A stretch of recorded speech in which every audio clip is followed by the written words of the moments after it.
नमस्कार, मैं हूं निशा शर्मा और आप देख रहे हैं राष्ट्रीय जगत विजन न्यूज। छत्तीसगढ़ के केशकाल में विकास कार्यों के नाम पर बड़ी लापरवाही का मामला सामने आया है, जिसने प्रशासनिक कार्यप्रणाली पर गंभीर सवाल खड़े कर दिए हैं। दरअसल बाईपास परियोजना के तहत वन विभाग और नेशनल हाईवे विभाग की चूक के चलते उन स्थानों पर भी हजारों हरे भरे पेड़ काट दिए गए जहां इसकी आवश्यकता ही नहीं थी। बताया जा रहा है कि यह कटाई तय अलाइनमेंट से हटकर की गई, जिससे न केवल पर्यावरण को भारी नुकसान पहुंचा है, बल्कि सरकारी खजानों को भी लाखों करोड़ों रुपए की क्षति हुई है।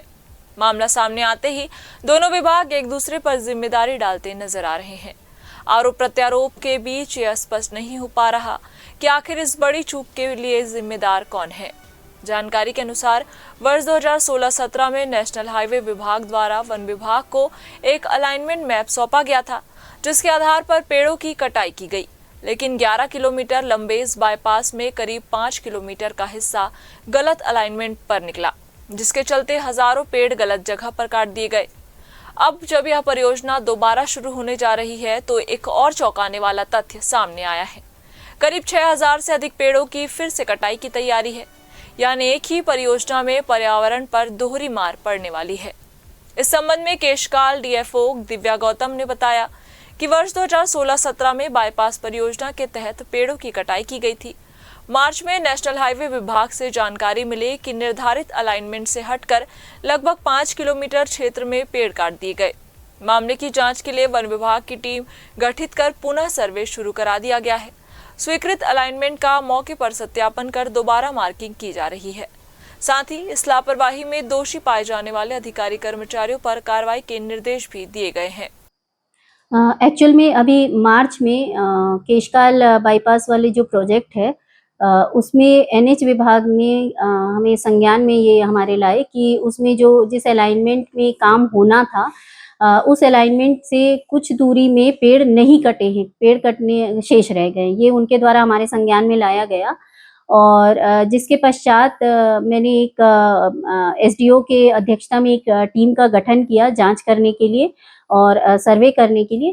तो हमारे संज्ञान में भी फिर ये बात आई, फील्ड पे भी मैंने और स्वयं कलेक्टर मैडम ने भी दौरा किया और देखा कि जिस अलाइनमेंट में पेड़ कटना था उसमें कुछ दूरी में लगभग जो 5 किलोमीटर के आसपास होगा 11 किलोमीटर में से, उसमें पेड़ कुछ जगह अन्य अलाइनमेंट में कट गए हैं और जिसके बारे में अभी हम लोगों के एक पुनः टीम गठित करके वन विभाग की तरफ से हम लोग रीसर्वे कर रहे हैं और जो स्वीकृत अलाइनमेंट था उसके केएमएल फाइल को मौके पे सत्यापन करते हुए रीसर्वे करके मार्किंग का कार्य कर रहे हैं। वर्ष 2016-17 में पेड़ों की मार्किंग हुई थी और कटाई का कार्य हुआ था और कुल 11 किलोमीटर में पेड़ों की कटाई हुई थी, जिनका जो पूरा मटेरियल था वो कोंडागांव डिपो परिवहन किया गया था। अभी चूंकि मैंने जैसा आपको बताया कि सर्वे का कार्य प्रगति पे है, पर टेंटेटिवली जो पेड़ों की गिनती है वो करीब 5 से 6,000 के आसपास है और सर्वे पूरे होने के पश्चात मैं आपको एग्जैक्ट फिगर बता पाऊंगी। बिल्कुल जो जिम्मेदार अधिकारी कर्मचारी है उनके विरुद्ध कार्रवाई के निर्देश हैं हमें। तो उसमें अधिकतम जो कर्मचारी है वो रिटायर हो चुके हैं और कुछ एक कर्मचारी अन्य वन मंडलों में पदस्थ हैं, तो उन्हें हम स्पष्टीकरण और शो कॉज नोटिस यहाँ से जारी कर रहे हैं। बिल्कुल, उसमें चूंकि 2016-17 में केशकाल वन मंडल से तत्कालीन वन मंडलाधिकारी ने एक जॉइंट टीम का गठन किया था, जिसमें वन विभाग और एनएच विभाग के कर्मचारी अधिकारी सम्मिलित थे और उनकी ड्यूटी लगाई गई थी कटाई का पूरा मॉनिटरिंग करने के लिए और उसको जो टाइम पीरियड दिया गया था उसमें कंप्लीट करने के लिए।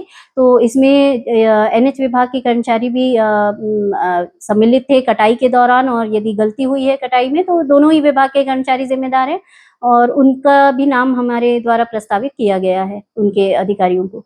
ये एक्चुअल में शासन स्तर का विषय है, तो यदि नए पेड़ कटेंगे तो उनकी उसके लिए क्या हमको अतिरिक्त राशि प्राप्त होगी या हमें उसी राशि से उसको करना होगा, यह शासन स्तर का विषय है जो जिस पे मैं टिप्पणी नहीं कर पाऊंगी। अलाइनमेंट जो है वो बीच बीच में 2 से 3 जगह पे थोड़ा सा डिफरेंशिएट हुआ है ओरिजिनल जो स्वीकृत अलाइनमेंट से, और हमारी टीम दोनों एंड से कर रही है, सिलियारा एंड और दादरगढ़ एंड से सर्वे का काम और मार्किंग का काम कर रही है। तो मोस्ट प्रोबेबली हम लगभग 5 से 6 दिनों में ये काम पूरा कर पाएंगे। वहीं वन विभाग के उप सचिव ने मामले को गंभीरता से लेते हुए कांकेर के सीसीएफ से विस्तृत रिपोर्ट तलब की है। साथ ही दोषी अधिकारियों के खिलाफ सख्त कार्रवाई के निर्देश भी दिए गए हैं। अब सबसे बड़ा सवाल यही है कि आखिर इस गंभीर लापरवाही का जिम्मेदार कौन है? क्या पर्यावरण को हुए इस भारी नुकसान की भरपाई हो पाएगी? और क्या दोषी अधिकारियों पर सख्त कार्रवाई होगी या फिर मामला कागजों में ही दब कर रह जाएगा? यह देखना बाकी है। इस खबर में बस इतना ही। देश प्रदेश की खबरों से अपडेट रहने के लिए हमारे चैनल को सब्सक्राइब करें और नई खबरों की नोटिफिकेशन के लिए बेल आइकन जरूर दबाएं। नमस्कार।